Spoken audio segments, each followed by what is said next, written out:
Welcome back का start time study.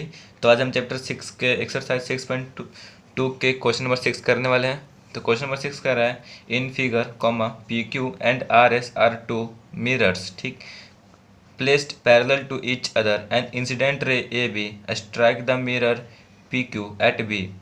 The reflected ray moves along the path BC and strike the mirror RS at C and again reflect back along CD. Prove that AB parallel CD. Question कह रहा है हमें कि P Q और R S एक दो mirrors हैं, मतलब दो शीशे रखे हुए हैं, जिस पर हमारा एक ए बी एक इंसिडेंट रे है, मतलब एक लाइट है जो टॉर्च है। एक टॉर्च को पी क्यू पे मारा जाता है लाइट एट बी पॉइंट पे, तो जो रिफ्लेक्टेड होता है ray moves along the path B C. ठीक इस तरह से यहाँ से जब टॉर्च मारती इस पॉइंट पर, तो जो टॉर्च का जो रिफ्लेक्शन होता है ये बी सी के द्वारा यहाँ पर सी पॉइंट पे होता है आर एस लाइन पर। ठीक, फिर यहाँ से रिफ्लेक्ट होता है, अगेन वो सी डी बन जाता है, यहाँ से रिफ्लेक्ट हो जाता है। तो हमें जो ये लाइन है ना, यहाँ से टॉर्च मारते हैं और जो टॉर्च मार को जो रिफ्लेक्ट होकर यहाँ से सी डी बन जाता है। तो ए बी लाइन्स और सी डी लाइन को हमें प्रूफ करना है कि ये दोनों लाइन्स पैरेलल हैं और पी क्यू और आर एस दो मिरर रखे हुए हैं।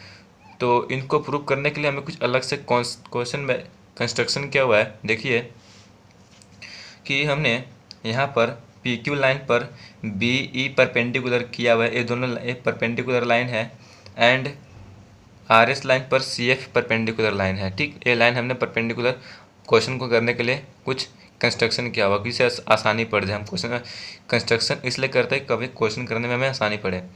तो करने से यहाँ पर एंगल जो है बट गए हैं, तो मैंने एंगल को एंगल फर्स्ट, एंगल सेकेंड और एंगल 3 और एंगल 4 में डिवाइड कर दिया है।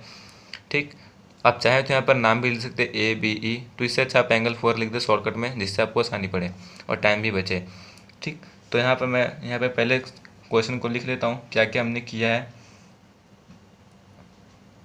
पहले देखेंगे गिवन, क्वेश्चन में हमें गिवन क्या दिया हुआ है। तो गिवन लिखना बहुत अच्छी बात होती है कि P Q and R S are two mirrors, ये हमें दो मिरर्स दिए हुए हैं।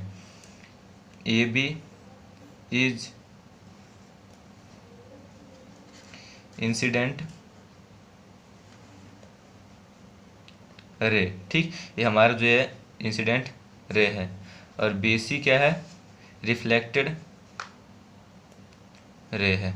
ठीक, इस प्रकार से हमें गिवन डाटा हम यहाँ पे लिख लेंगे और लिखेंगे प्रूफ क्या करना है। इसमें तो हमें वैल्यू फाइंड नहीं करनी, हमें तो प्रूफ करना है ना, तो हम प्रूफ लिखेंगे। देखिए प्रूफ करना है A B parallel C D, ये जो ए बी लाइट का जो रे है और सी डी लाइट को जो रिफ्लेक्टेड रे है, इनको आपस में प्रूफ करना है जो पैरेलल है दोनों। फिर हम लिखेंगे, ठीक, तो यहाँ से हमें जो कंस्ट्रक्शन किया है ना, कंस्ट्रक्शन को भी हमें मेंशन करना पड़ेगा क्वेश्चन में कि हमने कंस्ट्रक्शन किया किसका है। तो लिखेंगे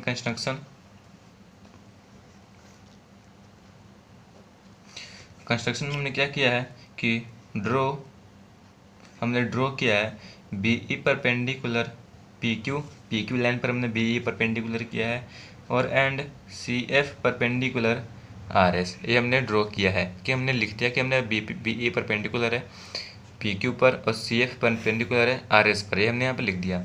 ठीक, तब आप देखिए यहाँ से हम लाइट छोड़ेंगे।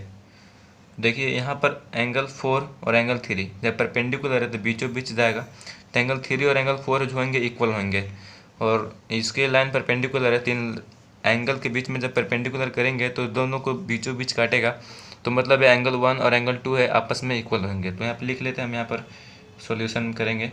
तो हम आपको लिखेंगे angle first equal to angle second, because क्योंकि एंगल ऑफ इंसिडेंट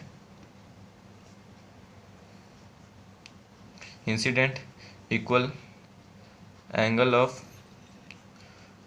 रिफ्लेक्शन। ठीक, और इसी प्रकार से एंगल 3 इक्वल टू एंगल 4। ठीक, तो यहाँ पे रीजन क्या होगा, सेम हो जाएगा, तो हम यहाँ पे कॉमा करके छोड़ सकते हैं। तो हमने यहाँ पे ऐसा मेंशन कर दिया। अब देखिए कि एंगल फर्स्ट बराबर एंगल सेकेंड और एंगल थर्ड बराबर एंगल 4 है। ठीक, अब आप देखिए ये दो बी ई और सी एफ जो है क्या है, आपस में परपेंडिकुलर है, तो परपेंडिकुलर होने की वजह से यहाँ पर आप देखिए एंगल ये लाइन परपेंडिकुलर है। देखिए हमने यहाँ पर रफ डाटा मैं समझा रहा हूँ, जब ये दो लाइन परपेंडिकुलर खींचेंगे तो लाइन क्या होता है, परपेंडिकुलर एकदम स्ट्रेट होते हैं 90 डिग्री पे। तो मतलब स्ट्रेट का मतलब से दोनों लाइन आपस में सेम डिस्टेंस पे होंगे, ठीक।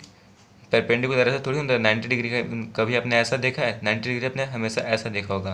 तो दोनों लाइन 90 डिग्री पे है तो दोनों लाइन क्या होंगे, आपस में वो पैरेलल होंगे, ठीक। ये हमें कॉमन सेंस लगाना पड़ेगा क्वेश्चन करने के लिए। तो ये पैरेलल होंगे।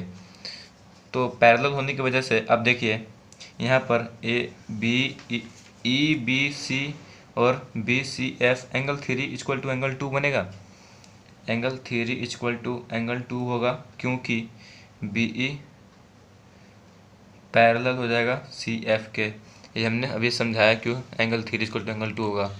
और ये तो हमारे इंटीरियर एंगल को हमने इक्वल कर दिया, और हमारा एक्सटीरियर एंगल में एंगल 4 और एंगल 1 भी इक्वल होगा। ये हमारे इंटीरियर एंगल इक्वल हो सकते हैं तो एंगल 4 भी एंगल 1 के इक्वल होगा। तो इसी प्रकार से angle 4 equal to angle 1 equal होगा, क्योंकि ये सेम रीजन। अब आप यहाँ से देख सकते हैं कि एंगल जो फर्स्ट है वो एंगल सेकंड का इक्वल है इक्वेशन फर्स्ट से, और एंगल जो सेकंड है वो एंगल 3 के भी इक्वल है। आप यहाँ से देख सकते हैं, तो यहाँ लिख देंगे। और एंगल 3 किसके इक्वल है, एंगल 4 के इक्वल है। तो आपस में क्या होंगे, सारे एंगल इक्वल होंगे, ठीक। तब आप देखिए, आप यहाँ से लिखिए angle first plus angle second, इन दोनों का सम बराबर एंगल 3 प्लस एंगल 4, ठीक। एंगल फर्स्ट और सेकंड मिलाकर कौन कौन सा एंगल बन रहे हैं, बी सी डी बराबर angle 3 plus angle 4 A B C, angle A B C हो गए। तब आप देखिए एंगल ए बी सी ये पूरा एंगल, और एंगल ए बी सी ये पूरा angle 4 3, angle B C D ये यहाँ पर जेड बन रहा है। आप देखिए यहाँ पर आपको समझाता हूँ मैं। ये पूरा एंगल और ये पूरा एंगल इक्वल हो रहा है, मतलब ये जेड बन रहा है। आप देखिए यहाँ पर ये जेड, ठीक। तो ये आपस में हो रहा है इक्वल कब होते हैं, जब दो लाइन आपस में पैरेलल होते हैं, तभी तो ये एंगल इक्वल होते हैं। तो आप देखिए यहाँ पे फिगर में समझिए, ये पूरा एंगल इस एंगल के आपस में इक्वल हो गए। तो एंगल इक्वल कब होते हैं, जब ये दो लाइन पैरेलल होंगे, ये भी पैरेलल सी डी। तो यहाँ से हमने प्रूव कर दिया कि since the alter angles are equal, हमारे जब अल्टरनेट एंगल्स इक्वल होंगे तो देन तब ये भी पैरेलल सी डी होगा, ठीक। तो लिखेंगे हेंस प्रूव्ड। ये बहुत ही क्वेश्चन आसान था, बस थोड़ी सी लॉजिक लगानी थी तो हमारा क्वेश्चन 6 कंप्लीट होता है।